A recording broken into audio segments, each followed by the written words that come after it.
तो नमस्कार दोस्तों, मैं दीपक नागर, दीपक इकोनॉमिक्स के इस चैनल पर आप सभी दोस्तों का स्वागत करता हूं। दोस्तों, इस चैनल पर हम डेली मॉर्निंग में डिस्कस करते हैं daily economy news.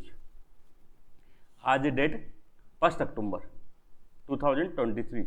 I hope आप सब दोस्तों ने अब तक क्या न्यूज़पेपर पढ़ लिया होगा। मैं तो यहाँ डिस्कस करता हूँ economic times.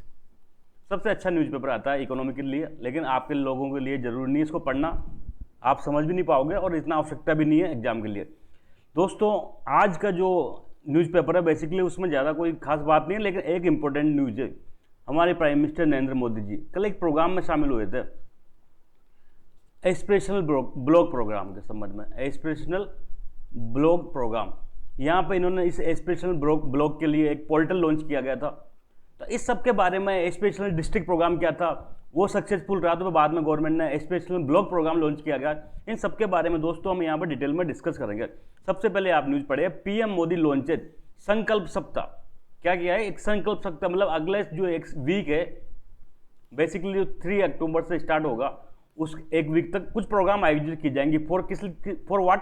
For countries aspirational. तो एक कंट्री का जो एस्पिरेशनल ब्लॉक के लिए ये संकल्प सप्ताह लॉन्च किया गया है। सेकंड न्यूज़ देखिए आप, ये मैंने प्राइम मिनिस्टर साहब की वेबसाइट से लिया है। प्रधानमंत्री ने एस्पिरेशनल जो ब्लॉक है के संकल्प सप्ताह कार्यक्रम को संबोधित किया। तो दो चीज़ें हैं, एक तो एस्पिरेशनल डिस्ट्रिक्ट प्रोग्राम था, ये सफल रहा तो बाद में गवर्नमेंट ने एस्पिरेशनल ब्लॉक प्रोग्राम को लॉन्च किया गया। तो इन सब के बारे में हम डिटेल में डिस्कस करेंगे। दोस्तों, हम बढ़ते हैं हमारे टॉपिक की तरफ। तो सबसे पहले हम एस्पिरेशनल ब्लॉक प्रोग्राम को समझे, उससे पहले एस्पिरेशनल डिस्ट्रिक्ट प्रोग्राम को समझना पड़ेगा। तो आइए चलते हैं एस्पिरेशनल डिस्ट्रिक्ट प्रोग्राम।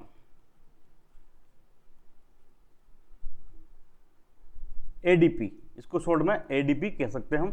तो दोस्तों हम चलते हैं 2018 में। 2018 में बेसिकली नीति आयोग का ये काम है। नीति आयोग का आप सब जानते हैं, भारत सरकार की तरफ से नीति आयोग क्या करता है, एक थिंक टैंक का काम करता है। तो ये नीति आयोग ने एक रिसर्च करी और ये देखा कि देश में लगभग कितने थे उस टाइम में, 700 डिस्ट्रिक्ट थे।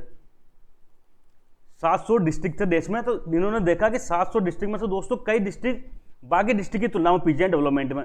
अभी हम भी देख सकते हैं, जैसे एमपी में झाबुआ जिले का मैं नाम लूँ, अलीराजपुर का नाम लूँ, राजस्थान में मैं 12 डिस्ट्रिक्ट का नाम लूँ, करौली का नाम लूँ, मैं ये बांसवाड़ा डूंगरपुर का नाम लूँ। तो ये ऐसे डिस्ट्रिक्ट है दोस्तों जो अपने समकक्ष अन्य डिस्ट्रिक्ट की तुलना में पिछड़े हुए हैं। तो इन्होंने 700 से ज़्यादा डिस्ट्रिक्ट में से 112 डिस्ट्रिक्ट की खोज करी। क्या करी?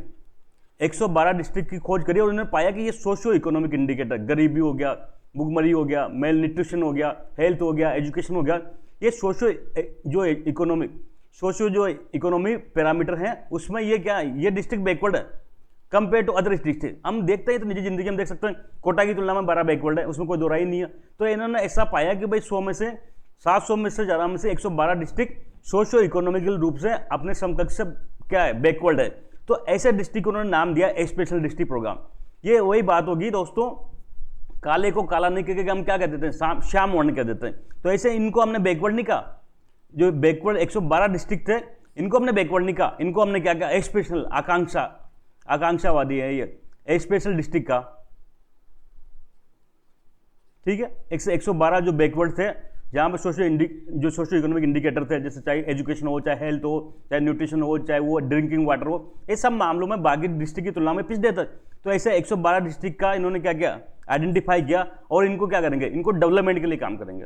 भाई ऐसे जो पिछड़े हुए हैं डिस्ट्रिक्ट है, इनके डेवलपमेंट के लिए एक्स्ट्रा एफर्ट किया जाएगा। ऐसा ये इसलिए किया गया। इसके लिए दोस्तों एस्पिरेशनल डिस्ट्रिक्ट प्रोग्राम 2018 में भारत सरकार ने लॉन्च किया गया। इसके तहत ये 112 डिस्ट्रिक्ट थे, उन पर ज़्यादा फोकस किया गया। कैसे किया गया? सबसे पहले तो इनको कन्वर्जेंस पर ध्यान दिया गया। कन्वर्जेंस, भाई हर जिले में केंद्र की कई सारी स्कीम चलती है, सेंटर की कई सारी स्कीम चलती है, ठीक है, हर स्टेट की कई सारी स्कीम चलती है। लेकिन दोस्तों ये जो जितनी भी स्कीम चलती है ये आपस में कनेक्ट नहीं होती, एक स्कीम का दूसरी स्कीम से लेन देन नहीं होता। जबकि ओवरऑल डेवलपमेंट के लिए कोई भी डिस्ट्रिक्ट के लिए सब स्कीम में क्या होना चाहिए, कन्वर्जेंस होना चाहिए, आपस में जुड़ी हुई होनी चाहिए। शिक्षा का स्वास्थ्य से संबंध है, स्वास्थ्य का क्या है, पानी से संबंध है। अगर पानी खराब आएगा तो वो उसका बीमार पड़ जाएगा, वो जो वाटर रिलेटेड बीमारी हो जाएगी।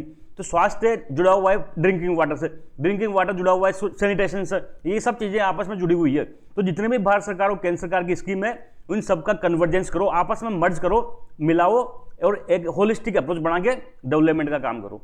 तो सबसे पहले रणनीति बनाई गई कन्वर्जेंस का, जितनी भी स्कीम है उन सबको कन्वर्जेंस के माध्यम से इंप्लीमेंट करो। दूसरा था कोलाबोरेशन। कोलाबोरेशन किसी भी चीज के डेवलपमेंट के लिए सेंट्रल गवर्नमेंट के जो ऑफिसर हैं, स्टेट गवर्नमेंट के ऑफिसर हैं, लोकल लेवल के ऑफिसर हैं, ग्राम पंचायत के ऑफिसर हैं, इन सबके बीच में एक कोलाबोरेशन आवश्यक है। अभी क्या होता है, सेंट्रल गवर्नमेंट का स्टेट से तालमेल नहीं, स्टेट का ना जो ग्राम लेवल का जो ऑफिसर होते हैं उनसे तालमेल नहीं है, तो इन सबके बीच क्या करना पड़ेगा, कोलाबोरेशन करना पड़ेगा, किसी प्रकार से इनको आपस में सामंजस्य बिठा के डेवलपमेंट करना पड़ेगा। थर्ड था दोस्तों कंपटीशन। कंपटीशन, ये जो 112 डिस्ट्रिक्ट है ना, इनके बीच कंपटीशन कराओ। हर डिस्ट्रिक्ट क्या सोचे, मैं दूसरे डिस्ट्रिक्ट से आगे निकलूं, डेवलपमेंट करूं मैं अपने एरिया में, ताकि मैं डिस्ट्रिक्ट से आगे बढ़ूं। तो इसके लिए एक रैंकिंग जारी करने लगी है। एक्सपेंशनल डिस्ट्रिक्ट प्रोग्राम के तहत ये 112 पिछड़े जिलों की रैंकिंग जारी की जाती थी, ताकि इन जिलों को लगे कि यार मैं रैंकिंग में पिछड़ गया तो अब मैं भी क्या करूं, और आगे बढ़ूं, डेवलपमेंट करूं। और जिस जिले की रैंक अच्छी आई है उसको और अच्छा प्रोत्साहन मिलेगा, एक तरह से सम्मानित करेंगे उसको कि आपके जिले ने अच्छा काम किया है। तो इस प्रकार से दोस्तों जो 112 गरीब और पिछले हुए थे, सोशो इकोनॉमिक इंडिकेटर पिछड़े हुए जिले थे, इनको क्या करना था, इस स्कीम के तहत आगे बढ़ाना था। ठीक है बात। तो ये जब एक्सपेंसिव डिस्ट्रिक्ट प्रोग्राम था, ये 2018 में आया था, लॉन्च किया गया था। इसके पीछे जो दिमाग था वो नीति आयोग का था। नीति आयोग बेसिकली भारत सरकार का पार्ट है, कोई अलग से नहीं है। ठीक है। तो अब ये एक्सपेंसिव डिस्ट्रिक्ट प्रोग्राम के रिजल्ट बहुत अच्छे रहे दोस्तों। आप डिटेल में कहीं पढ़ोगे, कभी कुरुक्षेत्र योजना जो मैगजीन आती है ना, पढ़ना, डिस्ट्रिक्ट वाइज कभी कभी कंपेयर करते हैं, झाबुआ डिस्ट्रिक्ट का एग्जाम्पल लेकर कई बार समझाते हैं, तो इनका रिजल्ट काफी बेटर रहा। कई डिस्ट्रिक्ट ने अच्छा परफॉर्म किया। अब तो ऐसा मौका आ गया कि कई जो ये डिस्ट्रिक्ट थे एक्सपेंशन, वो अपने समकक्ष जो पहले डेवलप माने जाते थे डिस्ट्रिक्ट, उनसे भी आगे निकल गए।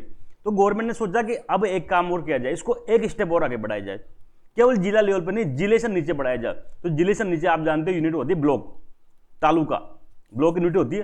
तो अब इस एक्सपेंशन डिस्ट्रिक्ट प्रोग्राम को केवल जिले तक नहीं रखा जाए, जिलों को नहीं, इसको और ग्राउंड लेवल पर ले जाया जाए और ब्लॉक को भी डेवलपमेंट किया जाए। तो इसके लिए फिर भारत सरकार ने स्कीम लॉन्च करी गई, एस्पिरेशनल ब्लॉक प्रोग्राम, एबीपी। भाई एडीपी तो चलता रहा, सफल हो गया 2018 में। अब गवर्नमेंट ने सोचा इसको और आगे बढ़ाया जाए, नीचे ग्राउंड पे और ज्यादा काम किया जाए। तो इसके लिए बजट 2022-23 में एक घोषणा की गई कि हम क्या करेंगे, डिस्ट्रिक्ट तो थे 112, लेकिन अब हम 500 जो पिछड़े हुए ब्लॉक है, 500 जो बैकवर्ड ब्लॉक है, ऐसे ब्लॉक को चयन करेंगे और इनका डेवलपमेंट का काम करेंगे, इनके लिए डेवलपमेंट का काम करेंगे। ऐसा बजट 2022-23 में अनाउंसमेंट किया गया। इस बजट घोषणा के अनुपालना में जनवरी 2023 में प्राइम मिनिस्टर नरेंद्र मोदी जी ने ये एस्पिरेशनल ब्लॉक प्रोग्राम को लॉन्च किया गया। और क्या किया जा रहा है इसके माध्यम से जो 500 सिलेक्टेड ब्लॉक हैं, लगभग 329 डिस्ट्रिक्ट में ये फैले हुए हैं दोस्तों। ये 329 डिस्ट्रिक्ट के जो 500 ब्लॉक हैं, ये वही ब्लॉक हैं जो सबसे पिछले हुए हैं सोशियो इकोनॉमिक इंडिकेटर में, इनका चयन किया गया और इनका डेवलपमेंट का प्रयास किया जाएगा। तो ये था दोस्तों एक्सप्रेशन ब्लॉक प्रोग्राम।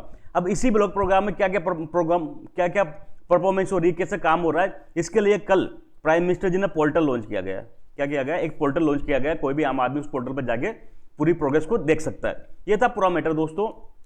अब हम पीपीटी के माध्यम से देखें, पीएम मोदी लॉन्च संकल्प सप्ताह, उसी को और कुछ प्रोग्राम लॉन्च करने के लिए एक सप्ताह मनाया जाएगा, संकल्प सप्ताह 3 अक्टूबर से स्टार्ट होगा।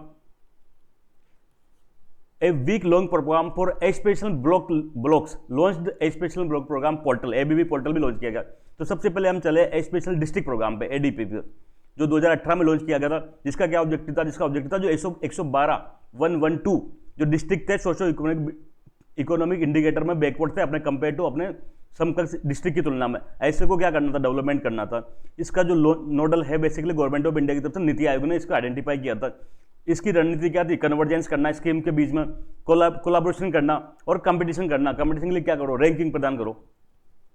इसके बाद में जो एस्पिरेशनल डिस्ट्रिक्ट प्रोग्राम के सक्सेसफुल रहा, तो फिर क्या किया गया, हमने उसको और आगे बढ़ाया और एस्पिरेशनल ब्लॉक प्रोग्राम लॉन्च किया गया। कब घोषणा करी थी, बेसिकली बजट 2022-23 में इसको अनाउंसमेंट किया गया था, बजट 2022-23 में। और इस बजट घोषणा के अनुपालना में 7 जनवरी 2023 को इस प्रोग्राम को लॉन्च किया गया था। इसके तहत जो देश के 500 पिछले हुए ब्लॉक थे उनका चयन किया गया था। सिलेक्टेड 500 ब्लॉक में क्या करना, डेवलपमेंट करना। एडीपी के सक्सेस को देखते हुए उसे और आगे बढ़ाया गया है इसके माध्यम से। तो दोस्तों आज का जो मुद्दा था यहीं समाप्त होता है। जल्द मिलेंगे, तब तक के लिए थैंक यू, जय हिंद।